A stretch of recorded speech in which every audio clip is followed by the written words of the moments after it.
Part 2, a view from the two mindsets.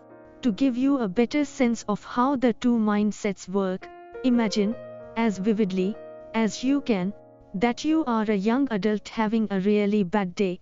One day, you go to a class that is really important to you and that you like a lot. The professor returns the midterm papers to the class. You got a C+. You are very disappointed. That evening on the way back to your home, you find that you have gotten a parking ticket.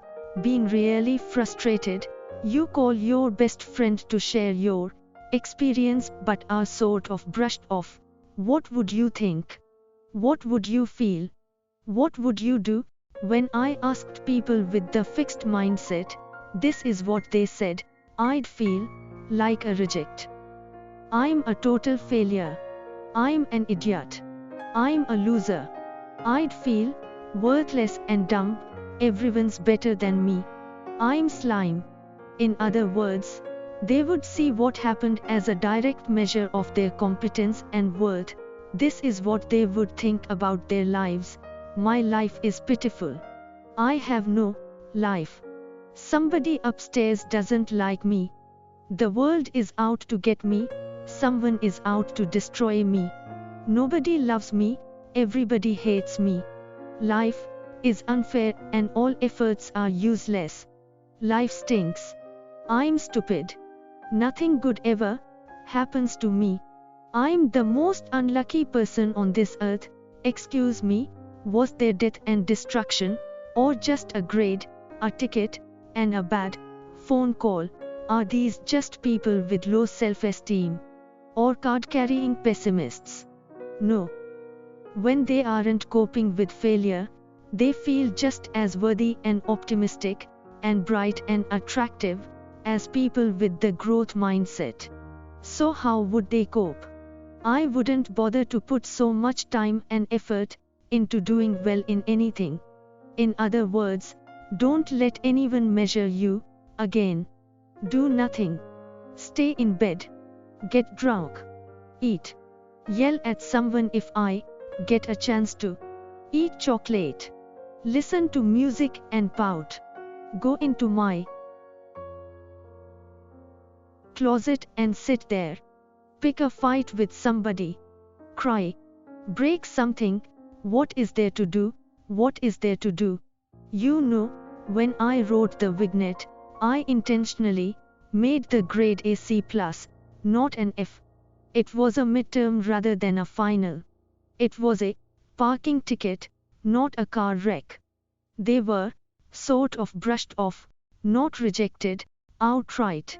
Nothing catastrophic or irreversible happened. Yet from this raw material, the fixed mindset created the feeling of utter failure and paralysis. When I gave people with the growth mindset the same vignette, here is what they said.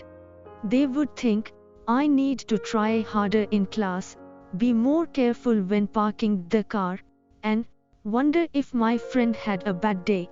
The C+ would tell me that I'd have to work a lot harder in the class. But I have the rest of the semester to pull up my grade. There were many, many more like this, but I think you get the idea. Now, how would they cope? Directly, I'd start thinking about studying harder, or studying in a different way. For my next test in that class, I'd pay the ticket, and I'd work things out with my best friend. The next time we speak, I'd look at what was wrong on my exam, resolve to do better, pay my parking ticket, and call my friends to tell that I was upset the day before. Watch out on my next paper. Speak to the teacher. Do words of full way. Authors don't test the attitude, and find out what's wrong with you. Friend, you don't have to have one mindset or the other to be upset. Who wouldn't be? Things like a poor grade or a rebuff from a friend or loved one, these are not fun events. No one was smacking their lips with relish. Yet those people with the growth mindset were not labeling themselves and throwing up their hands, even though they felt distressed. They were ready to take the risks, confront the challenges, and keep working at them. So, what's new? Is this such a novel idea? We have lots of sayings that stress the importance of risk and the power of persistence, such as nothing ventured, nothing gained, and if at first you don't succeed, try again, or Rome wasn't built in a day. By the way, I was delighted to learn that the Italians have the same expression. What is truly amazing is that people with the fixed mindset would not agree. For them, it's nothing ventured, nothing lost. If at first you don't succeed, you probably don't have the ability. If Rome wasn't built in a day, maybe it wasn't meant to be. In other words, risk and effort are two things that might reveal your inadequacies and show that you were not up to the task. In fact, it's startling to see the degree to which people with the fixed mindset do not believe in putting in effort or getting help. What's also new is that people's ideas about risk and effort grow out of their more basic mindset. It's not just that some people happen to recognize the value of challenging themselves and the importance of effort. Our research has shown that this comes directly from the growth mindset. When we teach people the growth mindset, with its focus on development, these ideas about challenge and effort follow. Similarly, it's not just that some people happen to dislike challenge and effort. When we temporarily put people in a fixed mindset, with its focus on permanent traits, they quickly fear challenge and devalue effort. We often see books with titles like The 10 Secrets of the World's Most Successful People crowding the shelves of bookstores, and these books may give many useful tips.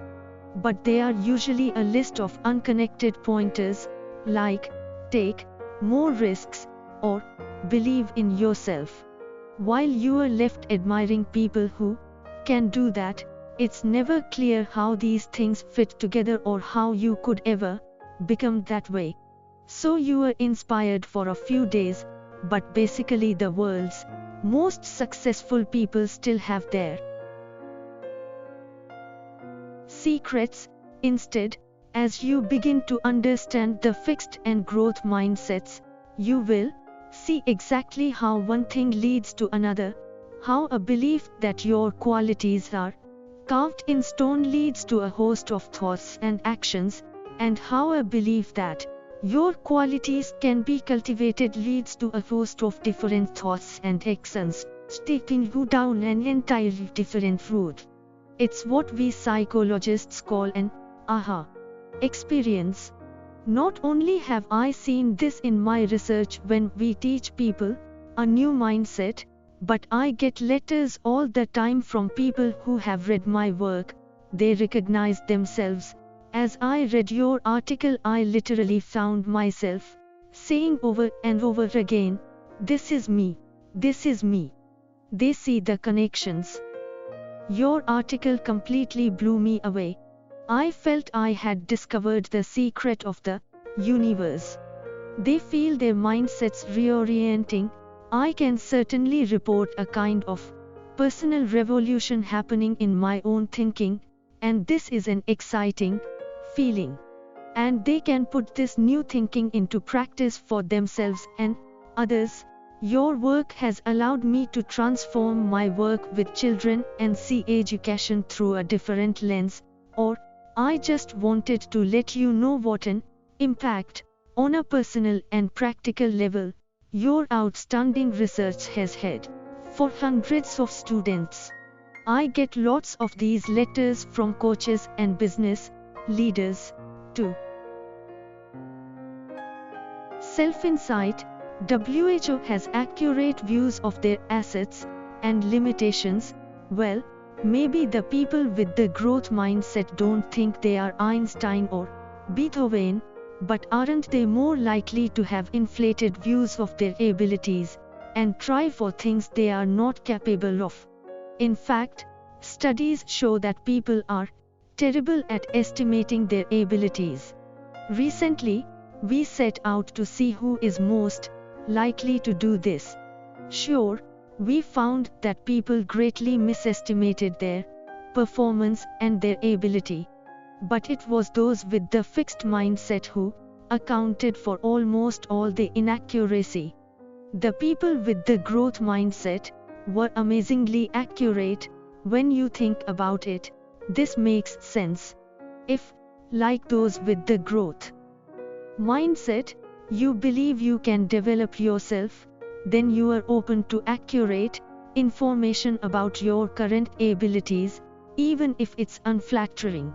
What's more, if you are oriented toward learning, as they are, you need accurate information about your current abilities in order to learn effectively.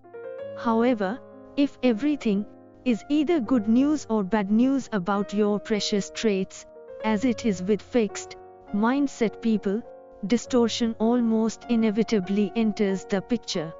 Some outcomes are magnified, others are explained away, and before you know it, you don't know yourself at all. Howard Gardner, in his book Extraordinary Minds, concluded that exceptional individuals have a special talent for identifying their own strengths and weaknesses. It's interesting that those with the growth mindset seem to have that talent. What's in store? The other thing exceptional people seem to have is a special talent for converting life's setbacks into future successes. Creativity researchers concur. In a poll of 143 creativity researchers, there was wide agreement about the number one ingredient in creative achievement. And it was exactly the kind of perseverance and resilience produced by the growth mindset. You may be asking again, how can one belief lead to all this? The love of challenge, belief in effort, resilience in the face of setbacks, and greater, more creative success. In the chapters that follow, you'll see exactly how this happens, how the mindsets change what people strive for and what they see as success, how they change the definition, significance, and impact of failure, and how they change the deepest meaning of effort. You'll see how these mindsets play out in school, in sports, in the workplace, and in relationships. You'll see where they come from and how they can be changed. Grow your mindset. Which mindset do you have? Answer these questions about intelligence. Read each statement and decide whether you mostly agree with it or disagree with it. 1. Your intelligence is something very basic about you that you can't change very much. 2. You can learn new things, but you can't really change how intelligent you are. 3. No matter how much intelligence you have, you can always change it quite a bit. 4. You can always substantially change how intelligent you are. Questions 1 and 2 are the fixed mindset questions. Questions 3 and 4 reflect the growth mindset. Which mindset did you agree with more? You can be a mixture, but most people lean toward one or the other. You also have beliefs about other abilities. You could substitute artistic talent, sports ability, or business skill for intelligence. Try it. It's not only your abilities, it's your personal qualities too. Look at these statements about personality and character and decide whether you mostly agree or mostly disagree with each one. 1. You are a certain kind of person, and there is not much that can be done to really change that. 2. No matter what kind of person you are, you can always change substantially. 3. You can do things differently, but the important parts of who you are can't really be changed. 4. You can always change basic things about the kind of person you are. Here, questions 1 and 3 are the fixed mindset questions, and questions 2 and 4 reflect the growth mindset. Which did you agree with more? Did it differ from your intelligence mindset? It can. Your intelligence mindset comes into play when situations involve mental ability. Your personality mindset comes into play in situations that involve your personal qualities. For example, how dependable, cooperative, caring, or socially skilled you are. The fixed mindset makes you concerned with how you will be judged. The growth mindset makes you concerned with improving. Here are some more ways to think about mindsets. Times, think about someone you know who is steeped in the fixed mindset. Think about how they are always trying to prove themselves and how they are super sensitive about being wrong or making mistakes. Did you ever wonder why they were this way? Are you this way? Now you can begin to understand why. Times, think about someone you know who is skilled in the growth mindset, someone who understands that important qualities can be cultivated. Think about the ways they confront obstacles. Think about the things they do to stretch themselves. What are some ways you might like to change or stretch yourself? Times, okay. Now imagine you have decided to learn a new language, and you have signed up for a class. A few sessions into the course, the instructor calls you to the front of the room and starts throwing questions at you one after another. Put yourself in a fixed mindset. Your ability is on the line. Can you feel everyone's eyes on you? Can you see the instructor's face evaluating you? Feel the tension. Feel your ego bristle and waver. What else are you thinking and feeling? Now put yourself in a growth mindset. You are a novice, that's why you are here. You are here to learn. The teacher is a resource for learning. Feel the tension leave you, feel your mind open up. The message is, you can change your mindset. Subscribe our channel. Thank you.